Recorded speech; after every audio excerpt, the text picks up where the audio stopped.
Salamat sa Panginoon ngayong hapon sa napakagandang pagkakataon at panahon upang makapagbahagi sa inyo ng salita ng Diyos. Naparito po kami upang hindi dali ng anumang panibagong sekta ng pananampalataya o reliyon, ngunit naparito kami upang dalin sa inyo ang pag-ibig ng ating Panginoong Hesus na sinabi sa Biblia sa 1:16, sapagat gayon na lamang ang pagsinta ng Diyos sa sanlibutan na ibinigay niya ang kanyang bugtong na anak upang ang sino mang sa kanya'y sumampalataya ay huwag mapahamak kundi magkaroon ng buhay na walang hanggan. Kapatid, nais po namin sabihin sa inyo ngayong hapon na mahal ka ng Diyos. Marahil narito tayo sa mundo na marami mga problema, suliranin, kabigatang hinaharap araw-araw sa ating sarili, sa ating paligid, maging sa ating sariling pamilya, relasyon, pananalapi, kalusugan sa pangangatawan. Ngunit mga kapatid, nais kong sabihin sa iyo, merong Diyos na nagmamalasakit sa iyo, merong Diyos na merong plano sa iyong buhay, merong Diyos na nais kang tulungan. Hindi lamang siya nasa langit na malayong nakatingin na walang pakialam, ngunit siya po ay Diyos na nagmamalasakit at para sa iyo.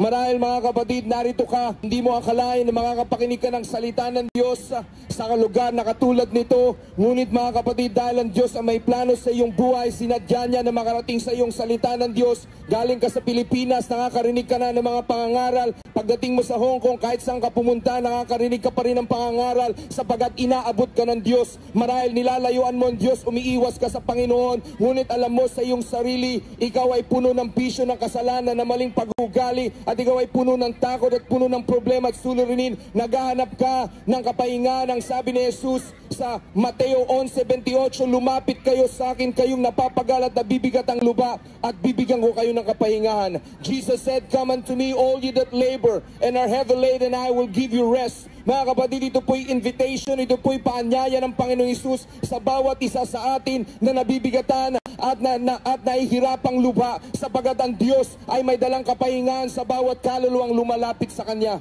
Mga kapatid, napakinggan niyo po ang mga patotoo ng mga kasama naming mga kapatiran sa church sa dati-rati ang buhay nila ay gapos ng bisyo ng kasalanan, maling pag-uugali, palayo sa Diyos, at dahil doon nawasak ang kanilang pangangatawan dahil sa bisyo, nagkaroon ng sakit karamdaman, nawasak ang kanilang mga pamilya, nagkagulo sa kanilang mga pamilya dahil sa kasalanan. Ngunit mga kapatid, dahil ang Diyos ay mapag-ibig, ang Diyos ay nagmamahal, inabot pa rin ang Diyos ang kanilang mga buhay, at nung sila'y tumugon sa panawagan ng Diyos, ng pag-ibig ng Diyos, binago ng Diyos ang buhay nila. Tunay nga ang sinabi ng 2 Corinthians 5:17, if any man be in Christ, he is a new creation. Ang sino mang makipag-isa kay Kristo, siya ay bago ng nilalang. Kapatid, naghahanap ka ng pagbabago, naghahanap ka ng kalayaan sa iyong bisyo, kasalanan at maling pag-uugali. Mga kapatid, marahil meron kang reliyon, labas-pasok ka sa reliyon, ngunit kapag wala kang relasyon sa Panginoon, hindi mo kayang iwasan ang kasalanan. Ang kasalanan ay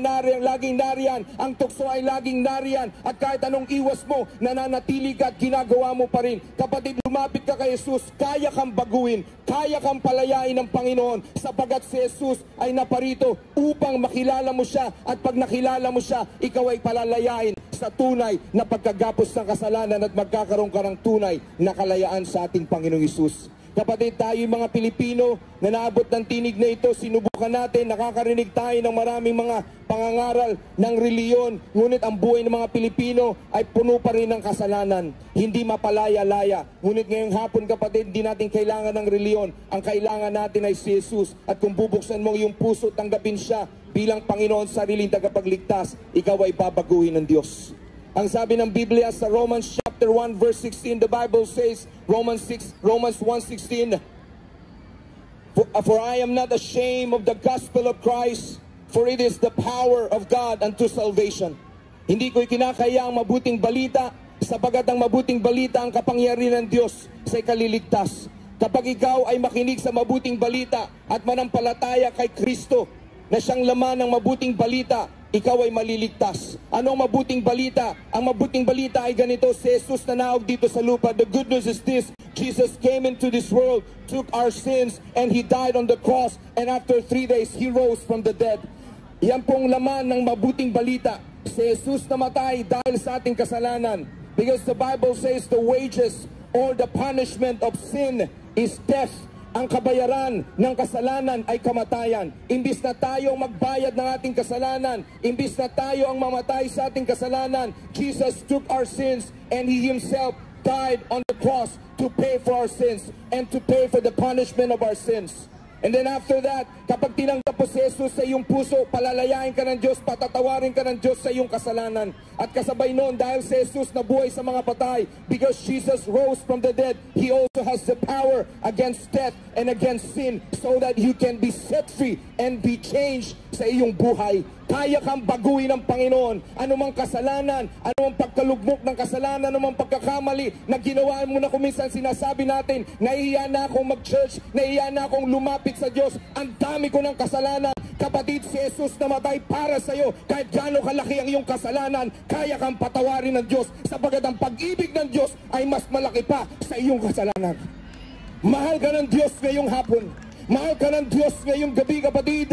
Lumapit ka sa Panginoon. Kuminsan tayo, naiiya tayong lumapit sa Diyos. Tayong mga Pilipino, sinasabi natin, makapag-church nga konti para mabawasan ang sungay. Kapatid, pag lumapit ka sa Diyos, hindi babawasan ng Diyos ang sungay mo.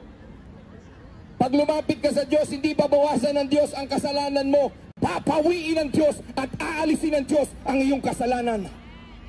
Hindi lang babawasan ng Diyos ang kasalanan mo, kundi ikaw ay lilinisin ng Diyos at sa mukha at sa harapan ng Diyos, magmumukha kang malinis at walang ginawang kasalanan. Yan ang kayang gawin ng pag-ibig ng Diyos. Yan ang kayang gawin ng pagpapatawad ng Diyos kung lalapit ka lamang sa Kanya.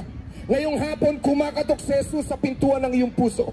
Sinasabi mo, naiiya kung lumapit sa Diyos, wag kang maiya sa Diyos, kapatid. Mahal ka ng Panginoon, kaya kami narito. Nangangaral sa inyo. The reason why we're here, because God is showing you that He cares and He loves for you, and He offers salvation, He offers forgiveness, He offers purity of heart. If you would come and say, God, forgive me of my sin.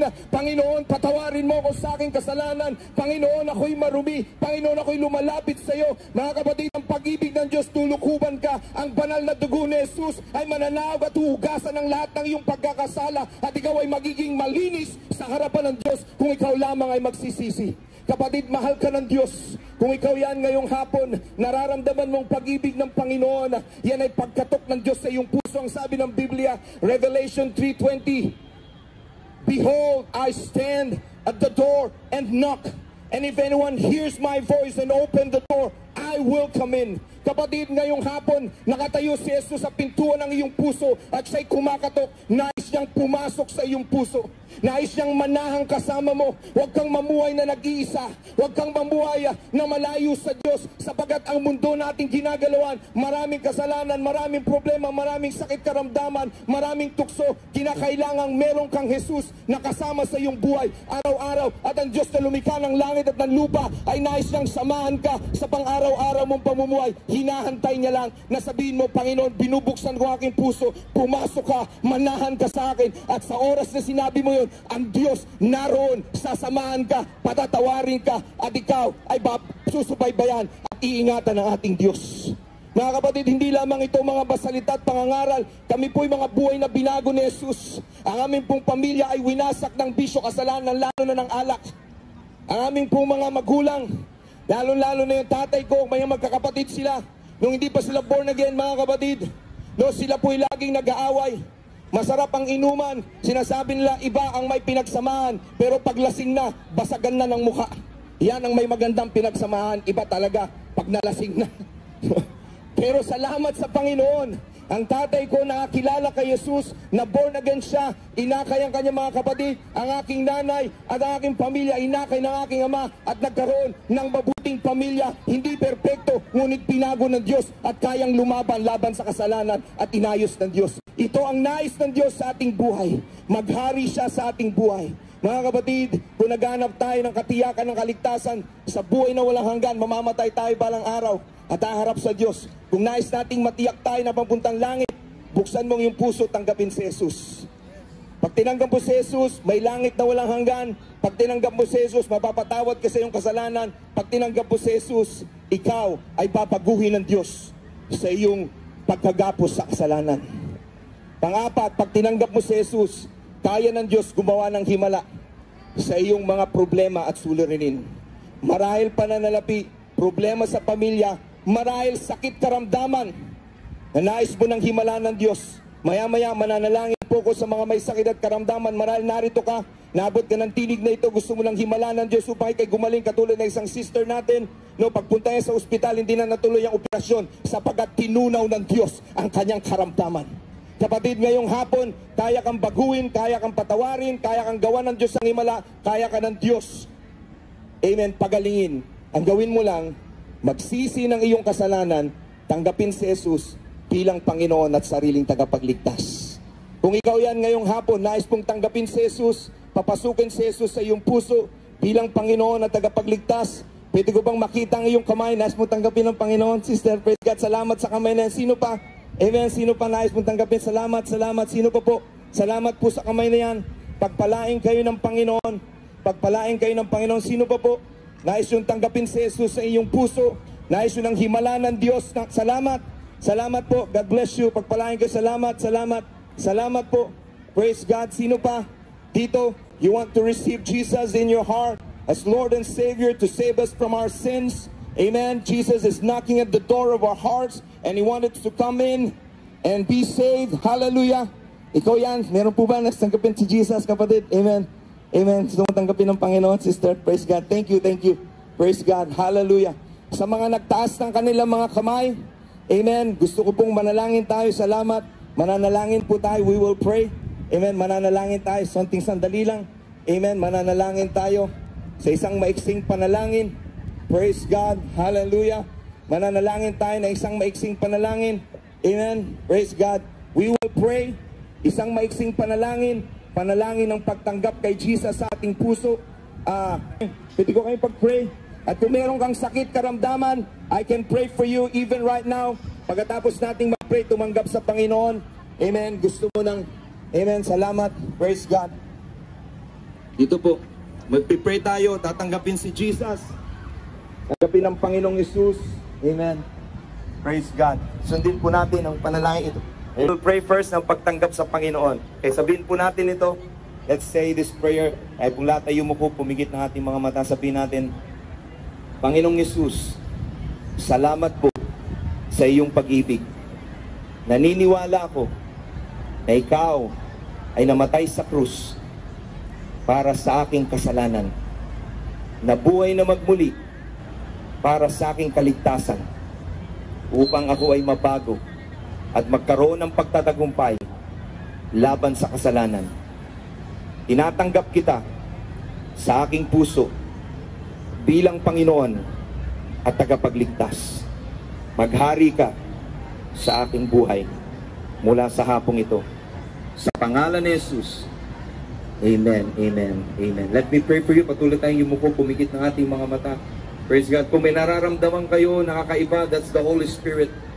Yan ay banal na Espiritu na gumagawa. Lord, as I lay my hand, I pray God touch her even right now. In the name of Jesus. I pray Spirit of God touch her in Jesus' name. Miracle, oh Lord God. Hallelujah. Oh, hallelujah, Lord. Touch her right now in the name of Jesus. I pray God supernatural birth. I pray God salvation, Lord. Hallelujah. Intervention, Panginoon, sa kanilang mga buhay sa pangalan ni Jesus. God, ang araw na ito, Panginoon, ay maging espesyal na araw, Panginoon, ng pakikipagtagpo mo, Panginoon, sa kanyang buhay sa pangalan ni Jesus. Pagpalain niyo po siya, O Diyos, Lord. I pray, bless her, Lord. As I lay my hand, God, your grace will be upon her in the name of Jesus. Thank you, God, for miracle. In Jesus' name, Lord. Hallelujah. Thank you, Lord, for miracle. I pray for this grace right now, Lord God, will flow in Jesus' name. Amen, amen, amen. Palakpakan po natin ang Panginoon. Hallelujah. Praise